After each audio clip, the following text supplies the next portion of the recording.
எல்லாருக்கும் வணக்கம். நான் உங்கள் ஹரி. நம்ம எக்கனாமிக்ஸில் இன்ஃப்ளேஷனுங்கிற டாபிக் பார்த்துட்ருக்கோம். ஆல்ரெடி நம்ம 2 வீடியோ போட்டிருக்கோம். அதை பார்க்காதவங்க அதை கண்டிப்பாக பாருங்கள். எதுக்கு நம்ம இன்ஃப்ளேஷனுங்கிற டாப்பிக்கை ஒரு வீடியோ 2 வீடியோவில் முடிக்காமல் நிறைய வீடியோவாக போயிட்டுருக்கு அப்படின்னு கேட்டிங்கன்னா, இன்ஃப்ளேஷனுங்கிற ஒரு ப்ராடான டாபிக் அண்டு நம்ம கூட ஆர்த்தர் புக்கை தான் ரெஃபர் பண்ணி பார்த்துட்ருக்கோம். அதனால் எல்லாம் தெளிவாக பார்க்குறது தான் நமக்கும் நல்லது. நம்ம ப்ரிலிம்ஸ் அண்ட் மெயின்ஸுக்கு ரொம்பவே யூஸ்ஃபுல்லாக இருக்க போகுது. ஓகே, நம்ம இதுக்கு முன்னாடி இருக்க வீடியோவில் டைப்ஸ் ஆஃப் இன்ஃப்ளேஷன்லேருந்து இன்ஃப்ளேஷன்னா என்ன, வேஜ் ஸ்பைரல் இன்ஃப்ளேஷன்னா என்ன, இன்ஃப்ளேஷனை நிறைய பேர் நிறைய விதமாக சொல்லியிருப்பாங்க. அதாவது too much of money chasing too few goods அப்படின்னு சொல்லிட்டு கால்பன் சொல்லியிருப்பார். A state of abnormal degrees in the quantity of purchasing power கிரீஜால் சொல்லியிருப்பார். இந்த மாதிரி யாரெல்லாம் இன்ஃப்ளேஷன் பற்றி என்ன சொல்லியிருக்காங்க. அதே மாதிரி ஜிடிபி இன்க்ரீஸ் ஆகும்போது இன்ஃப்ளேஷன் என்ன ஆகும், ஜிடிபி டவுன் ஆகும்போது இன்ஃப்ளேஷன் என்ன ஆகும் அப்படின்னு சொல்லிட்டுலாம் நம்ம பார்த்தோம். அதை பார்க்காதவங்க பார்த்துட்டு வந்துடுங்க. ஓகேவா கைஸ், இன்றைக்கி நம்ம என்ன பார்க்க போகிறோம்னு கேட்டிங்கன்னா, பேஸ் எஃபெக்ட். ஓகே, இன்ஃப்ளேஷனால் என்ன எஃபெக்ட் நம்ம அதாவது ஆல்ரெடி நம்ம காசஸ் பார்த்துட்டோம். இன்ஃப்ளேஷனால் என்னென்ன காசு, மணி சப்ளை அதிகமாகுது, டிமாண்ட் இன்க்ரீஸ் ஆகுது, சப்ளை கான்ஸ்டன்டாக இருக்கும் போது இன்னும் கொஞ்சம் இன்ஃப்ளேஷனை ஏற்படுத்தி விடுது. ஓகே, அதனால் என்ன காசு என்ன பாதிப்புன்னு சொல்லிட்டு நம்ம பார்த்துட்டோம். இப்போ நம்ம பேஸ் எஃபெக்ட் என்ன எஃபெக்ட்னு சொல்லிட்டு பார்க்க போகிறோம். எஃபெக்ட் ஆஃப் இன்ஃப்ளேஷன் பார்க்க போகிறோம். ஓகே, விளைவு என்னன்னு சொல்லிட்டு பார்க்க போகிறோம். காசஸ் ஆல்ரெடி பார்த்துட்டோம், இன்னும் இதனால் இன்ஃப்ளேஷன் ஆகுதுன்னு சொல்லிட்டு. இப்போ எஃபெக்ட் அது மக்கள் வாழ்வில் எப்படி பாதிக்கு அப்படின்னு பார்த்தீங்கன்னா, நிறைய விதமாகவே பாதிக்குது. அதாவது குவாலிட்டி ஆஃப் லைஃப், நம்ம லைஃப்பை எடுத்துக்கிட்டோம். இப்போ இன்ஃப்ளேஷன் ஆகும்போது நம்ம சேலரி இன்க்ரீஸ் ஆகியிருக்கணும். சேலரி நம்ம வேஜஸ் இன்க்ரீஸ் ஆகாமல் இன்ஃப்ளேஷன் மட்டும் ஆகிட்டே இருந்துச்சு ஒரு கண்ட்ரியில் அப்படின்னு கேட்டிங்கன்னா, அது நம்மளுக்கு பாதிப்பை ஏற்படுத்தும். இப்போ நான் ஒரு கம்பெனியில் ஒர்க் பண்ணுறேன் அப்படின்னு சொல்லிட்டு கேட்டிங்கன்னா, இப்போ இன்ஃப்ளேஷன் ஆகுது இந்தியாவில்.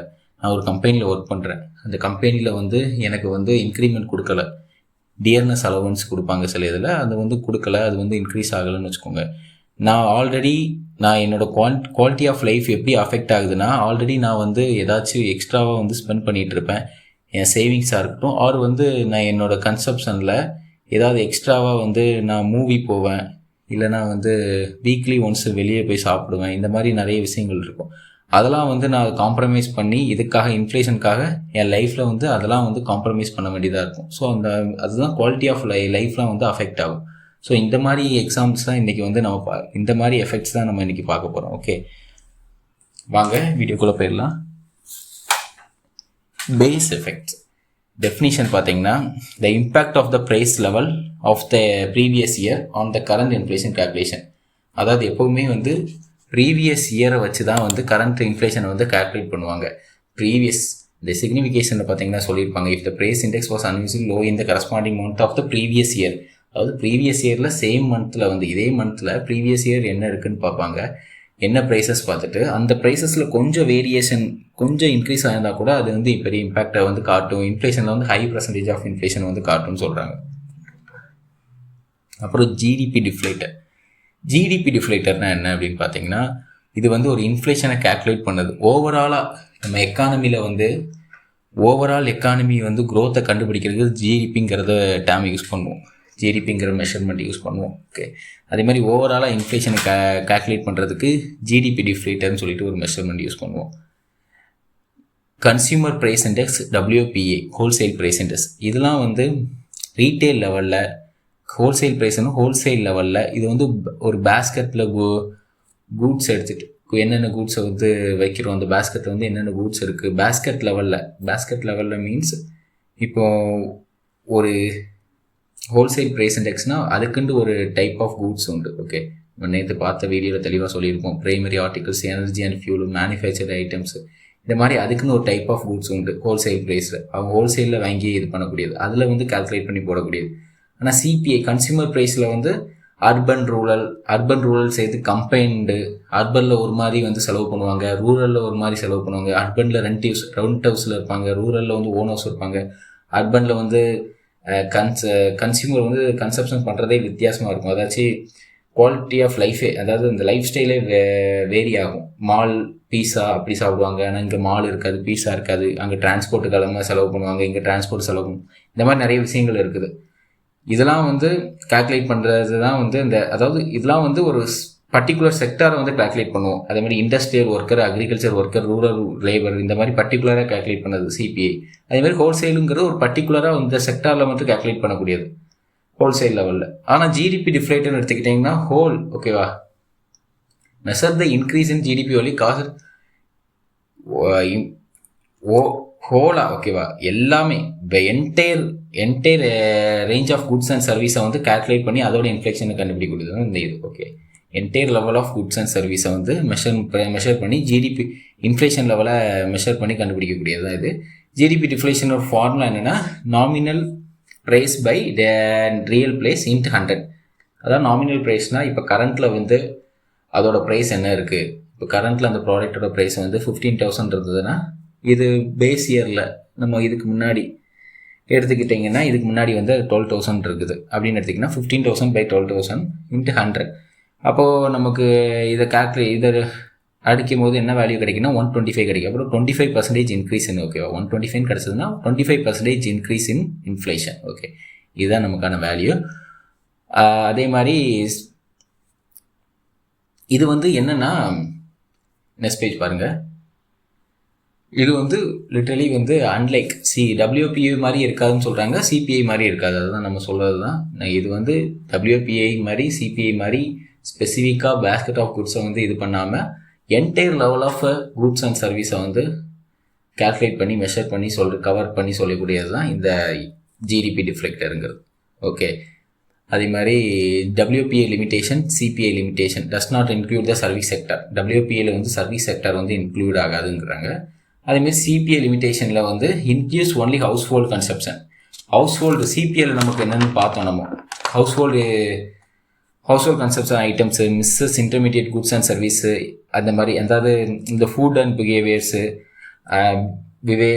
அதேமாரி tobacco, clothing, footwear, housing, fuel, light, அப்புறம் சர்வீஸ், இதெல்லாம் வந்து சிபிஐயில் இன்க்ளூட் ஆகும். WPIயில் அப்படிலாம் இருக்காது. மேனுஃபேக்சர் அதாவது ஆல்ரெடி மேனுஃபேக்சர் பண்ணது, manufacture goods, manufacture items and primary ஆர்டிகல்ஸ்னு சொல்லிட்டு இந்த அக்ரிகல்ச்சர் ரா மெட்டீரியல்ஸை வச்சு பண்ணக்கூடியது, உருவாகக்கூடியது, அப்புறம் எனர்ஜி அண்ட் ஃபியூலு, இதெல்லாம் வந்து WPIயில் வரும். அதேமாதிரி சில லிமிட்டேஷன் இருக்கும். இதில் வந்து இதுதான் கால்குலேட் பண்ணுவாங்க, அதில் தான் கால்குலேட் பண்ணுவாங்கன்னு சொல்லிட்டு. அதேமாதிரி WPI வந்து மந்த்லி ரிலீஸ் பண்ணுவாங்க. சிபிஐ வந்து அப்படி கிடையாது. ஓகே, சிபிஐ வந்து யாரால் ரிலீஸ் பண்ணப்படுதுன்னா லேபர் பியூரோங்கிறது, ஓகேவா, லேபர் பியூரோ இந்த ministry of labour and employment அவங்களுக்கு கீழே தான் ரிலீஸ் பண்ணுறாங்க. ஓகே, அப்புறம் base effect, the impact of the previous year price levels on the calculation of the current year inflation rate. அதுதான் ப்ரீவியஸ் இயர் ப்ரைஸை லெவல் பண்ணி அதை இது பண்ணி அதை கரண்ட் இயர் கூட கம்பேர் பண்ணி கண்டுபிடிக்கக்கூடியது தான் சொல்கிறாங்க. அதாவது if last year index was high, similar absolute rise this year result in lower percentage of inflation. Okay, அதாவது இதுக்கு முந்தின இயரில் அதை எடுக்கும் போது அது ஹையாக இருந்து இப்போ வந்து லோவாக இருந்ததுன்னா அது பர்சன்டேஜ் ஆஃப் இன்ஃப்ளேஷன் வந்து லோவர்னு சொல்லுவாங்க. இதே வந்து அதிகமாக இருந்துச்சுன்னா அது வந்து ஹையும்பாங்க. அப்படி அதுதான் சொல்கிறாங்க. ஓகே, லாஸ்ட் இயர் நம்ம எடுக்கும் போது லோவாக இருந்து இப்போ ஹையாக இருந்துச்சுன்னா பர்சன்டேஜ் ஆஃப் இன்ஃப்ளேஷன் வந்து இன்க்ரீஸ் ஆயிருக்குன்னு சொல்கிறாங்க. இதே ப்ரீவியஸ் இயரில் வந்து ஹையாக இருந்து இப்போ லோவாக இருந்தது ப்ரைஸஸ் அப்படின்னா அது பர்சன்டேஜ் ஆஃப் இன்ஃப்ளேஷன் வந்து லோவாக இருக்குன்னு சொல்கிறாங்க. ஓகே, அப்புறம் நெக்ஸ்ட் பேஜ் பாருங்கள்.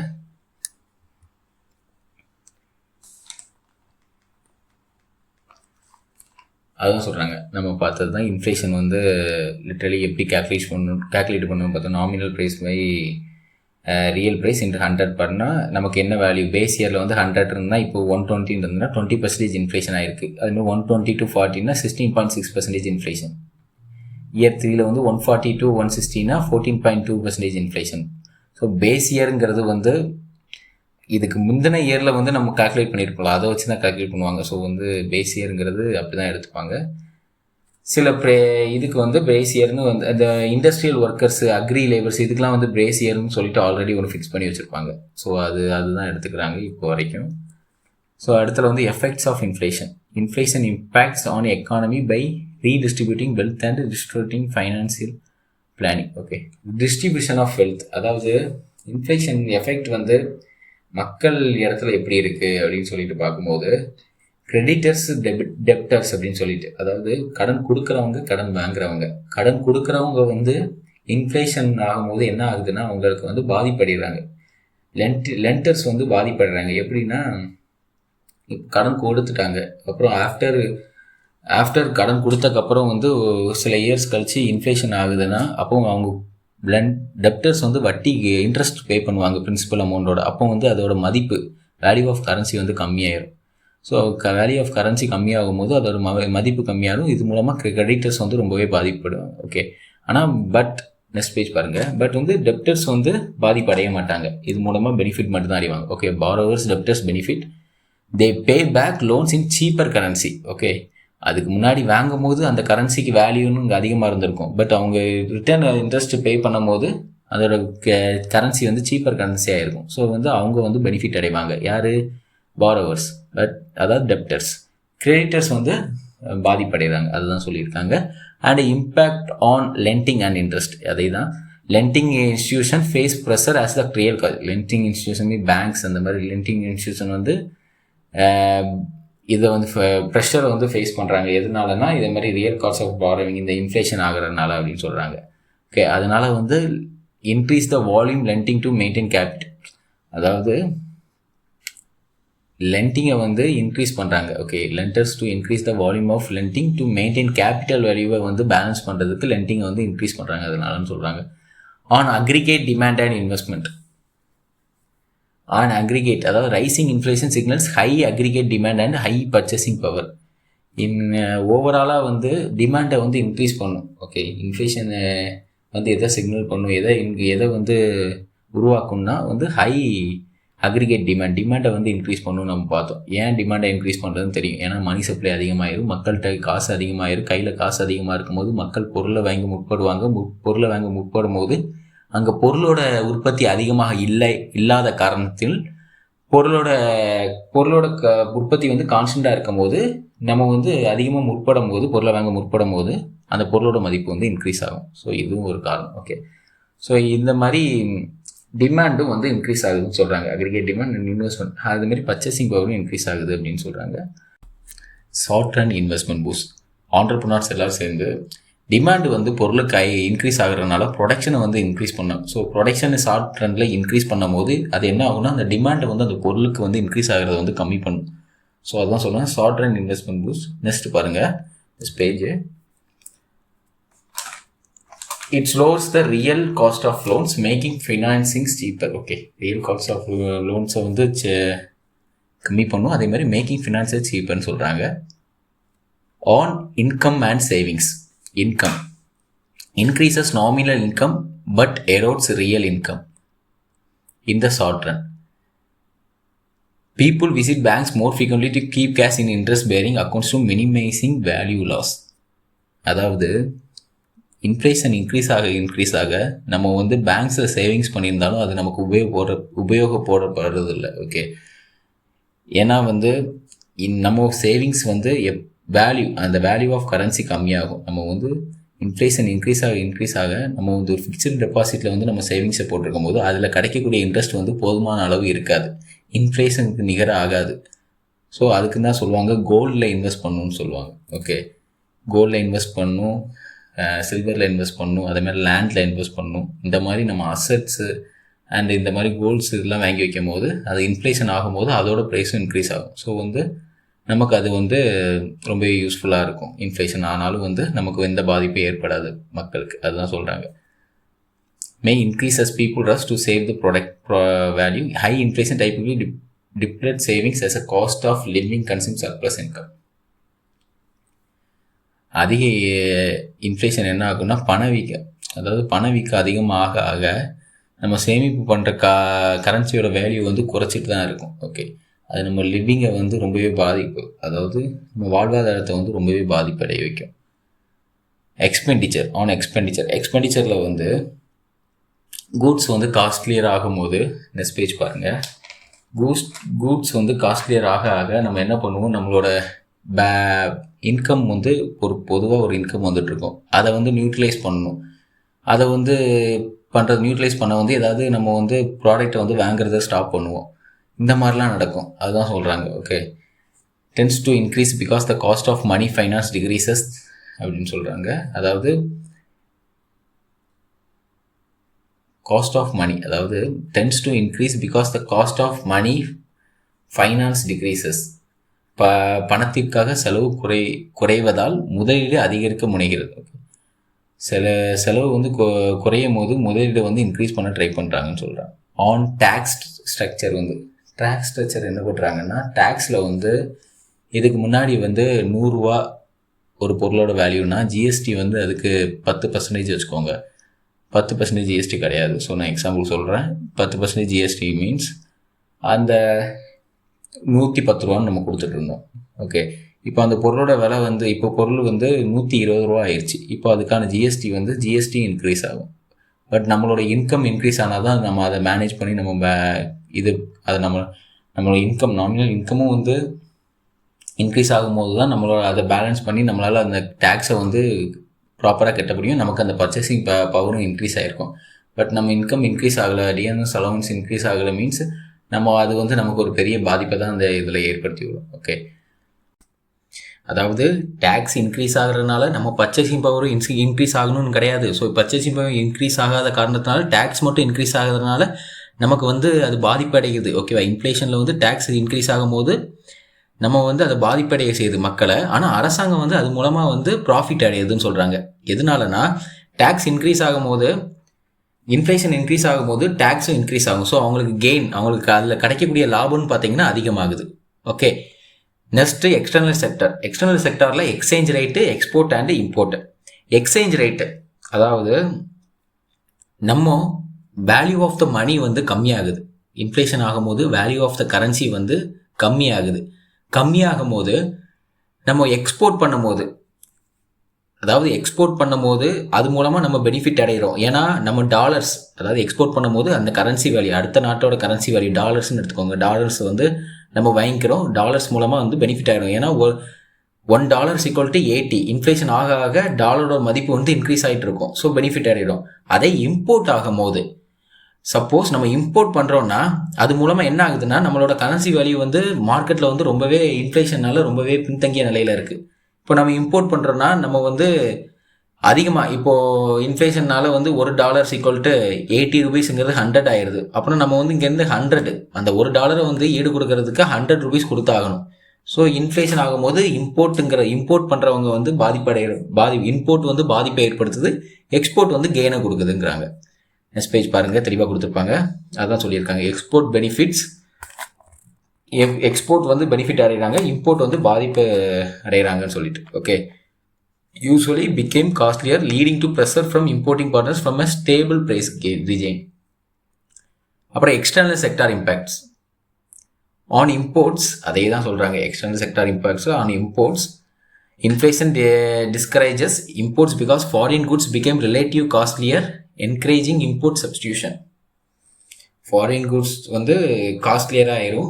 எதுனா இப்போ வந்து க்ரூட் ஆயில் எடுத்துக்கிட்டிங்கன்னா அது எசென்சியல், அதெல்லாம் வந்து நம்ம வந்து அவாய்ட் பண்ண முடியாது. அதுமாதிரி எசென்சியல் ட்ரக்ஸு, மெடிசன்ஸு, அப்புறம் ஹைடெக் டெக்னாலஜி, இதெல்லாம் வந்து கம்பல்சரி நம்ம இம்போர்ட் பண்ணியே ஆகணும்.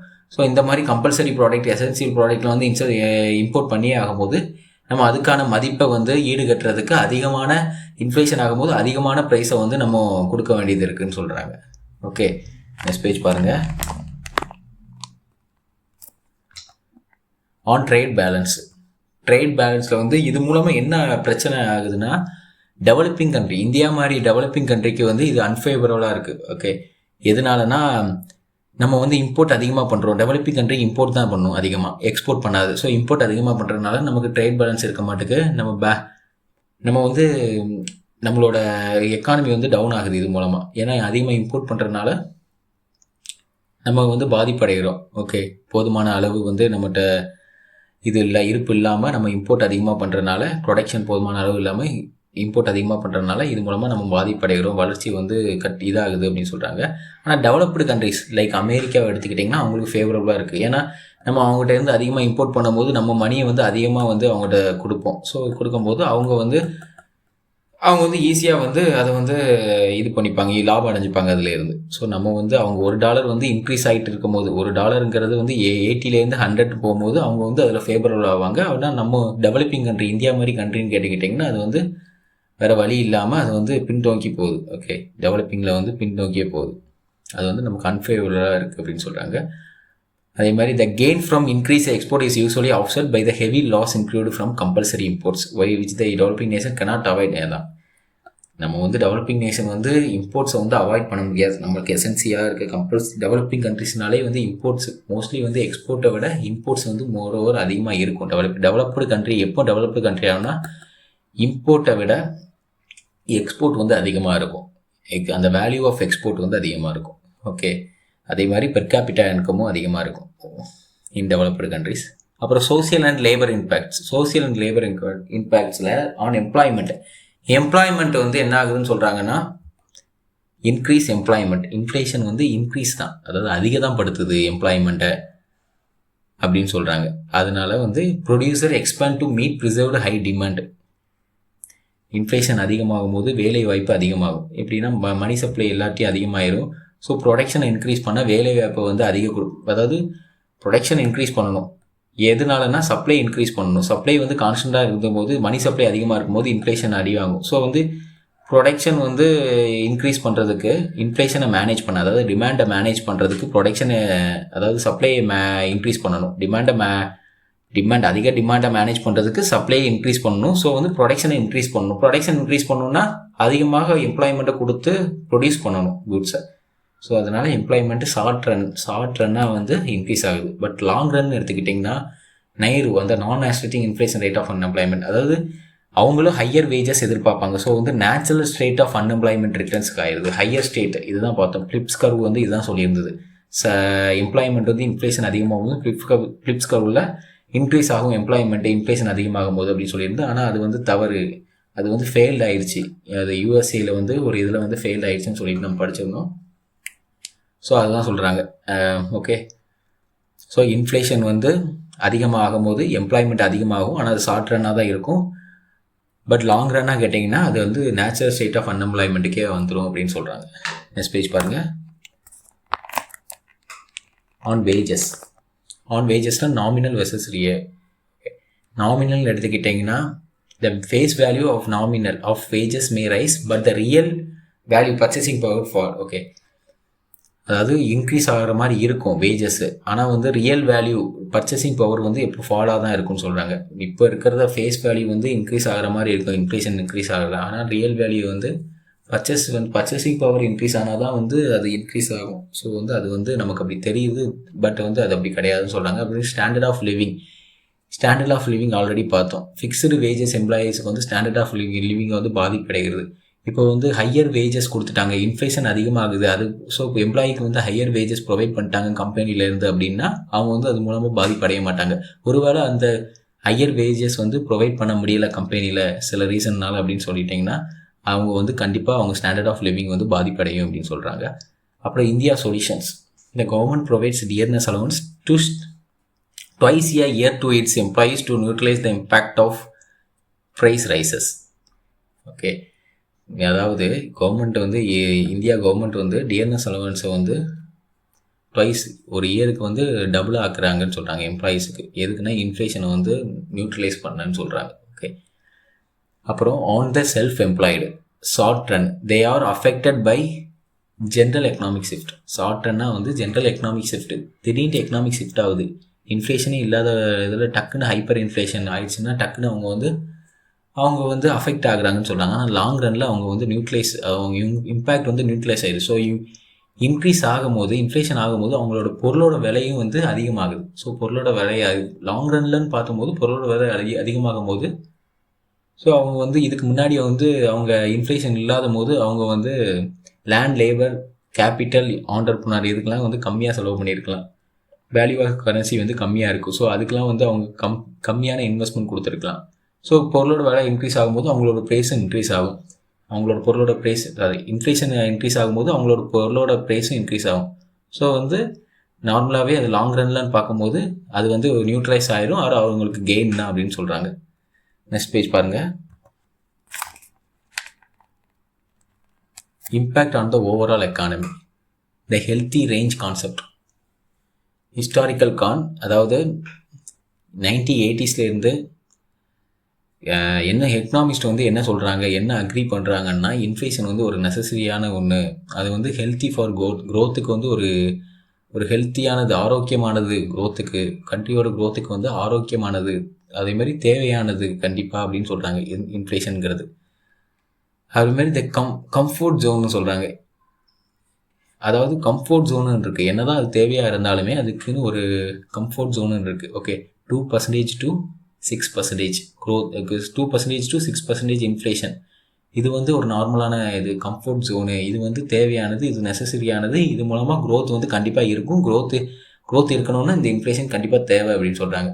ஆனால் ஒருவேளை இந்த 2%க்கு கீழே இன்ஃப்ளேஷன் ஆச்சுனாலோ, இல்லைனா 6%க்கு மேலே இன்ஃப்ளேஷன் ஆச்சுனாலோ, இது வந்து கண்ட்ரியோட க்ரோத்தை வந்து அஃபெக்ட் பண்ணும். ஓகே, இது வந்து 2% 6%ங்கிறது CPI, consumer price index combined பார்க்குறோம். ஓகே, ரூரல் அண்ட் அர்பன், அதான் combined. After developed nation USA, UK, Canada, European union, Australia generally targeted lower range of 1% to 3%.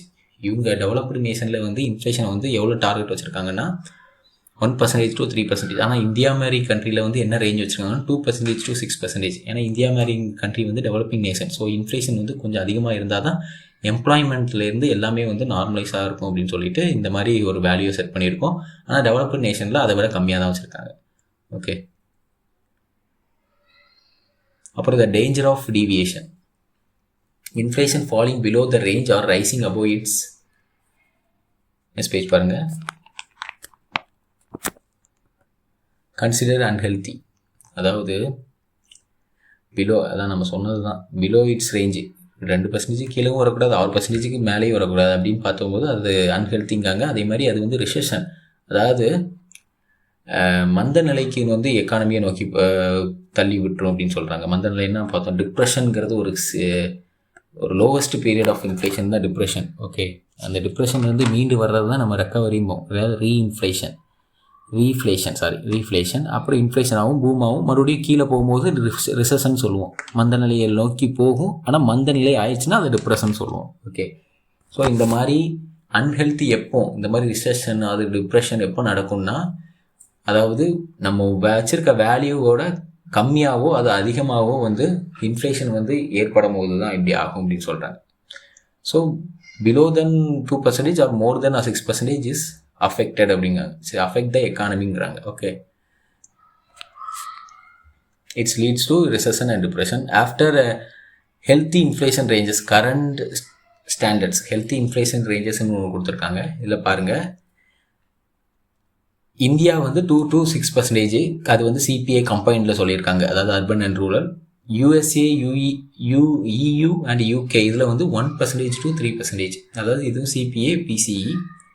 ஆஸ்திரேலியாவில் வந்து 2% to 3% வச்சுருக்காங்க சிபிஐ, அதே கன்சூமர் ப்ரைஸ் இண்டெக்ஸ் தான். ஓகே, ஸோ இன்றைக்கான video வந்து முடிஞ்சது. நெக்ஸ்ட் வீடியோவை நம்ம நாளைக்கு பார்ப்போம். அதே மாதிரி லைக் பண்ணுங்கள், எல்லாருமே சப்ஸ்கிரைப் பண்ணுங்கள். இவ்வளோ நாள் நீங்கள் வீடியோ பார்க்கல, இதுக்கு முன்னாடி இன்ஃப்ளேஷன் வீடியோ பார்க்கலன்னாலும் அதை நீங்கள் பார்த்துட்டு வாங்க. கண்டிப்பாக வந்து நம்ம வீடியோ வந்து பார்க்காம இருக்காதீங்க, இது கண்டிப்பாக வந்து யூஸ்ஃபுல்லாக இருக்கும். கன்டினியூஸாக பாருங்கள், பார்த்துட்டு வந்து இடையில விட்டுறாதீங்க. நம்மளும் கன்டினியூஸாக நம்ம வீடியோ போட போகிறோம். நம்ம வந்து ஆரம்பிச்சிட்டோம். ஸோ வந்து கண்டிப்பாக லாஸ்ட் வரைக்கும் நம்ம வீடியோ போடுவோம் கண்டிப்பாக. அதனால் நீங்கள் வந்து கொடுக்கக்கூடிய சப்போர்ட்டை கொடுங்க கண்டிப்பாக. ஓகே, ஸோ இது உங்களுக்கு ரொம்பவே யூஸ்ஃபுல்லாக இருக்கும், ப்ரிலிம்ஸுக்கும் சரி மெயின்ஸுக்கும் சரி. Okay guys, bye. Thank you guys.